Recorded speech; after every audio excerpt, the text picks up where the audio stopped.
La semaine précédente, nous avons étudié les champignons tropicaux. Aujourd'hui, nous allons parler de champignons dont vous ne soupçonnez pas l'existence. Pourtant, un individu sur 10 est atteint. Il s'agit des mycoses plantaires. Au moins une personne de votre entourage est concernée. Votre boulangère, votre patron, votre père, vous peut-être. La contamination s'effectue par simple contact.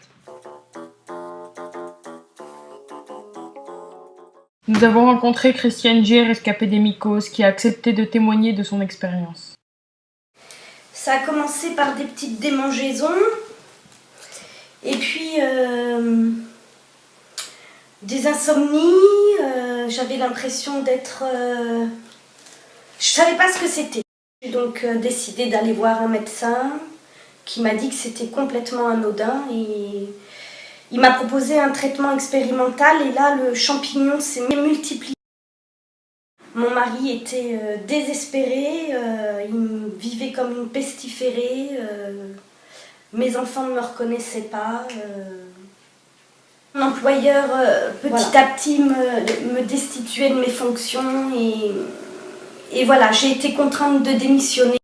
Laure d'Entremont milite activement afin d'obtenir de meilleures conditions de travail et plus de reconnaissance dans le cadre de la prolifération des mycoses. Bonjour, je vais parler essentiellement des problèmes de mycoses qu'on rencontre depuis quelques temps chez nos patients. Et c'est un réel problème que nous avons rencontré depuis quelques années. Au sein de la profession aussi, il y a des dépressions qui s'avèrent catastrophiques et un désintérêt de cette profession automatiquement. Si on rencontre des problèmes comme ça au niveau des orteils, c'est très difficile. Et nous avons rencontré des cas de suicide. Donc c'est vraiment un réel problème. Essayez d'utiliser des gants en latex, bleu, rouge, vert, surtout les rouges. Les rouges apparemment seraient plus efficaces, protégeraient plus. Donc manifestation aussi dans Paris, dans toutes les grandes villes d'Europe, pour vraiment exiger des États le remboursement de ces gants et puis une formation sérieuse auprès des podologues qui vraiment ont des difficultés face à cette épidémie. Igor Goulianov, ex-agent du KGB reconverti à la science, nous a quelque peu éclairé sur le sujet des mycoses. Rabouille téléspectateurs, je vais vous présenter quelques cas de mycoses plantaires. Je présente-vous la mycose préférée de moi. Un instant.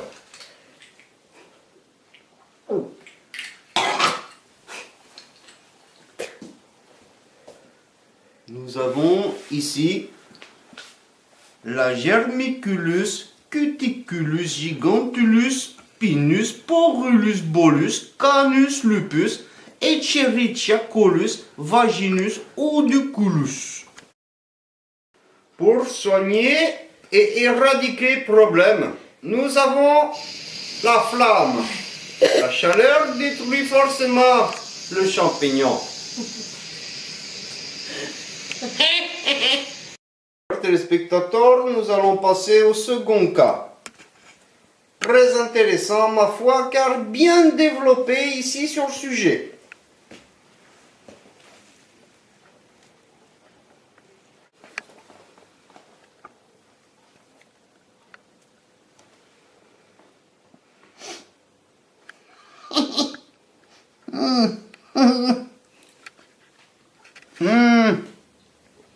Grâce à chaussures de sport. Ces champignons te créent trop de problèmes. La solution écologique, économique et biologique est la bouillie bordelaise à base de cuivre. On a le pied bleu. Il existe un champignon de bois qui s'appelle le pied bleu et d'ailleurs comestible aussi. Maintenant, pour finir, je présente-vous troisième cas, invisible à l'œil nu.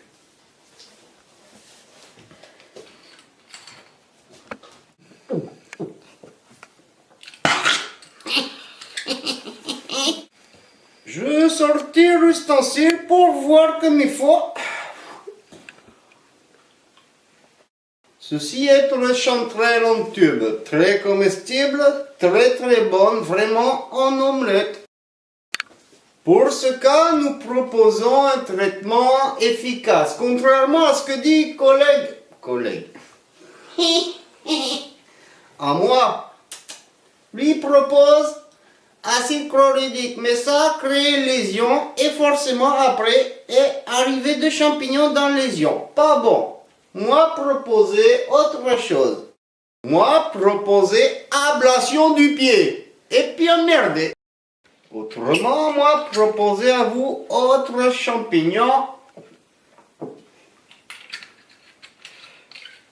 Mais c'est un peu délicat.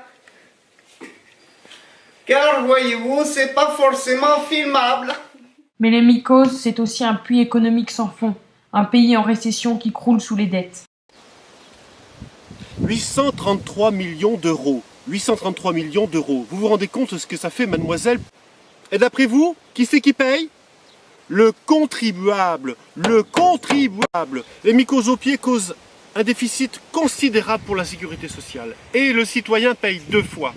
À la fois pour combler le déficit de la sécurité sociale, bien sûr, je viens de le dire, mais aussi le travailleur, l'ouvrier, l'employé est obligé de travailler un peu plus chaque année pour pouvoir se payer les produits pharmaceutiques. Comment combler ce déficit? C'est énorme. Il est beaucoup trop important. Et on sait que 866 millions moins 38 millions plus 58 millions, ça nous fait que ce déficit, il est uniquement causé par ce problème de la mycose. D'ailleurs, vous le voyez bien sur la courbe ascendante ici, et c'est quand même quelque chose d'absolument terrible, terrible. Oui, non, mais parce que vraiment, c'est quand même scandaleux, scandaleux, scandaleux.